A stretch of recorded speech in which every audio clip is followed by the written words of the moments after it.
मर्द के एक इख्तिलात के दौरान 30 करोड़ स्पर्म खारिज होते हैं। ये 30 करोड़ स्पर्म मुकम्मल इंसान होते हैं। आम नॉर्मल मर्द में 5000 इख्तिलात की सलाहियत होती है। अगर आप 5000 को 30 करोड़ से ज़रब दें, आप ये जानकर हैरान रह जाएंगे कि कुदरत ने एक मर्द को दुनिया की कुल आबादी से दुगने बच्चे पैदा करने की सलाहियत दे रखी है। लेकिन इन अरबों स्पर्म में से सिर्फ 2, 4, हद 8, 10 स्पर्म इंसानी शक्ल इख्तियार करते हैं। इन 30 करोड़ इंसानों में से सिर्फ हम पैदा हो जाते हैं। हमारी पैदाइश कुदरत के 10 अजीम मौजज़ों में से एक मौजज़ा है। हमारी तहलीक के पहले लम्हे के दौरान हमारे इर्द गिर्द 30 करोड़ बहन भाई मौजूद होते हैं।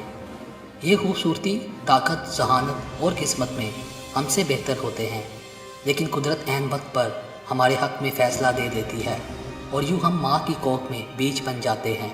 ये हमारी ज़िंदगी के सफ़र की शुरुआत है। अब आगे का सफ़र भी मुलाहज़ा कीजिए। दुनिया में हर साल लाखों बच्चे पैदाइश से पहले मर जाते हैं या मिसकैरेज हो जाते हैं।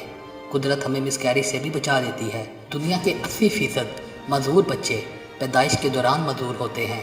बच्चे को डिलीवरी के दौरान ऑक्सीजन नहीं मिलती। कुदरत हमें मजदूरी से भी बचा लेती है। दुनिया के लाखों बच्चे इब्तदाई 5 बरसों में फौत हो जाते हैं। चनाचा आप कभी गौर करेंगे तो आपको मालूम होगा कि पैदाइश से लेकर बुढ़ापे तक हमारा वजूद हर लहजा ख़तरे का शिकार रहता है, और ये हमें सिर्फ़ और सिर्फ अल्लाह ताला की ज़ात है जो हमें बीमारियों से लेकर ड्रॉप आउट और नौकरी से लेकर दहशतगर्दी से बचाती रही। ये अल्लाह का काम है जिसके सदक़े हम पैदा भी हुए, सेहतमंद भी रहे, तालीम भी हासिल की, तरक्की भी की, बीमारियों, हादसों और दहशतगर्दी से भी बचे और हम कुदरती आफात से भी महफूज रहे। ये सब अल्लाह का करम है, अल्लाह की मेहरबानी है।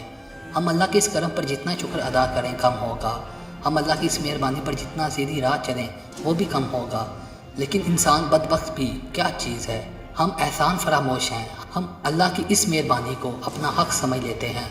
हम मोहलत को अपना हक़ समझ लेते हैं। हम खुद को खुदा समझ बैठते हैं।